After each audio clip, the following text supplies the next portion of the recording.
Y debemos de entender que este conjunto de libros, ahora sabemos que es conjunto de libros sagrados, Santa Biblia. Este conjunto de libros, ahora conocemos por qué se llama Biblia, pero ahora, ¿cuál es este conjunto de libros? ¿Qué libros sagrados fueron los que juntaron para formar este conjunto de libros sagrados? En primera parte, los primeros 39 libros, y digo primera parte porque es la primera parte de nuestra Biblia así dividida, se divide en dos partes, Antiguo y Nuevo Testamento, y en el Antiguo Testamento forma parte de 39 libros escritos ahí.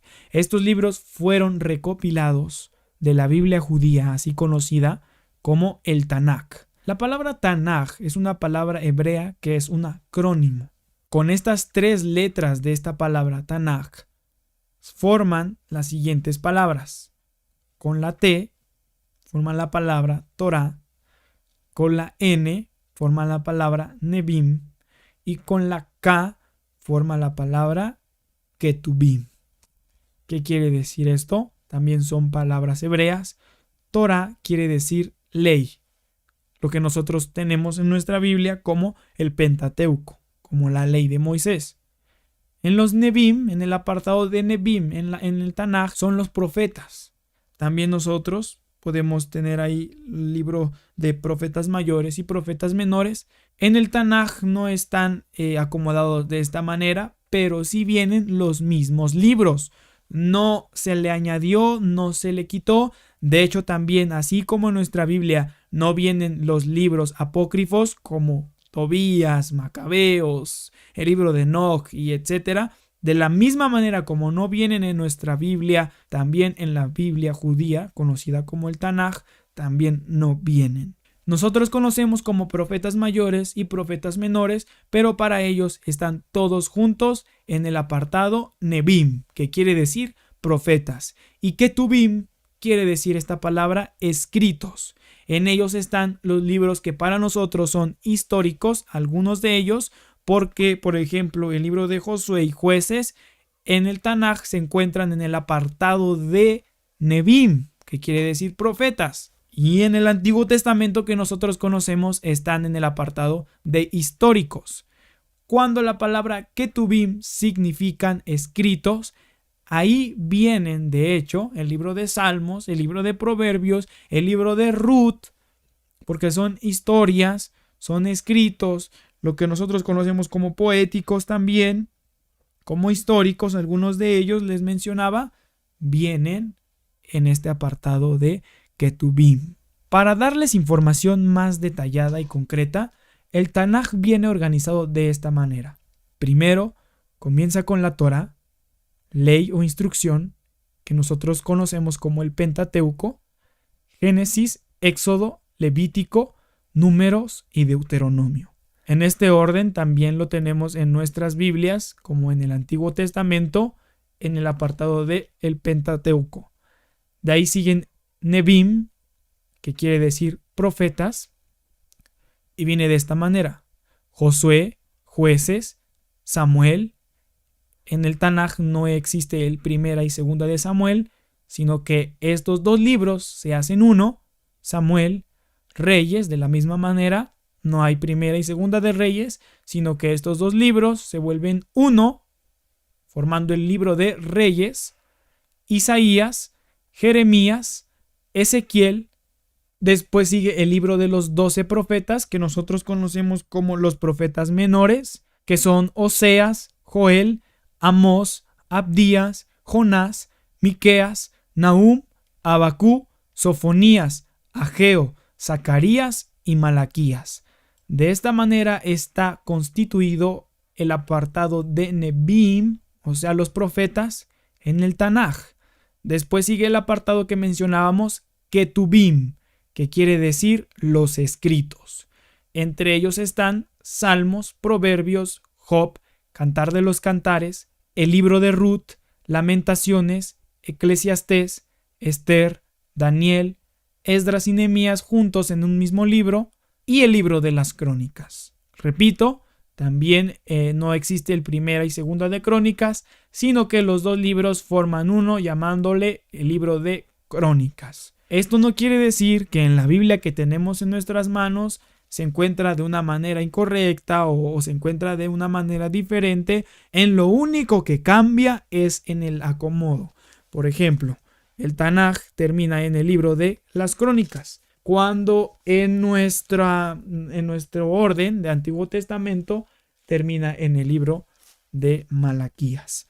Pero son los mismos libros. Entonces, lo que podemos decir es que son los mismos libros, son los mismos pasajes, los mismos versículos. No hay alteración en cuestión de escritura en cada libro. En lo único que cambia es en el orden. El orden en el que se encuentran los libros de la Biblia, debemos de saber que no se encuentran en un orden cronológico.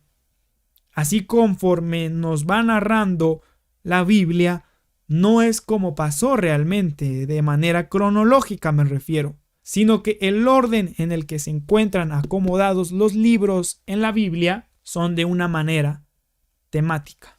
El orden es un orden temático. La Biblia se divide en dos partes, que es Antiguo y Nuevo Testamento, que mencionábamos, es el Tanaj, que son los mismos libros, pero en la Biblia que nosotros tenemos en nuestras manos, el Antiguo Testamento se divide en 5 partes. Como el Tanaj se divide en 3, en el Antiguo Testamento que tenemos en nuestras Biblias se divide en 5 partes. Pero ¿cuál fue la siguiente parte? La siguiente parte que conforma la Biblia, que conforma este conjunto de libros sagrados, es la Biblia griega, así conocida. Se conoció como la Biblia griega porque todo el Nuevo Testamento, como nosotros le conocemos, se escribió en griego. Y el Antiguo Testamento se escribió en hebreo y algunas partes del Antiguo Testamento se escribieron en arameo. Pero el Nuevo Testamento se escribió en griego. Todo el Nuevo Testamento se escribió en griego. Por eso se le conoce como la Biblia griega. Y la Biblia es la recopilación, el conjunto de la Biblia judía y de la Biblia griega. No porque sean dos ideologías o dos maneras de pensar diferentes, no, sino que las dos son compactas, las dos compaginan en el mismo tema, que el tema central es Jesucristo. Tanto como en el Antiguo Testamento y en el Nuevo Testamento, debemos saber que el tema central es Jesucristo. ¿Y el Nuevo Testamento de qué manera se encuentra dividida? El Nuevo Testamento se encuentra dividida de esta manera. Los libros de los evangelios, los libros históricos, que de hecho es uno nada más, las cartas paulinas, las cartas generales y los libros proféticos. También en 5 partes se divide el Nuevo Testamento. Y estos son los libros que juntaron para formar así la Biblia. En total, 66 libros. Debemos de saber que estos libros son libros sagrados. De esta manera está conformada la Biblia y conocimos hoy por qué se dice Biblia. Es un conjunto de libros y vemos cuántos libros, aquellos manuscritos, documentos, archivos, libros sagrados que fueron escritos y fueron preservados bajo la supervisión divina, que fueron escritos bajo el Espíritu de Dios y que se preservaron para poder juntarlos. Y el tema de quién juntó los libros y cómo ahora llegó a nuestras manos es tema de otro video. Te invito a que te suscribas y actives la campanita que se encuentra en la parte de abajo para que no te pierdas ningún estudio bíblico, ni te pierdas ninguno de estos videos. Espero que este video haya sido de mucha edificación para nuestra vida como cristianos y que sobre todo sigamos esforzándonos para crecer en el estudio bíblico. Me despido de ustedes, su servidor Adriel García. Dios les bendiga.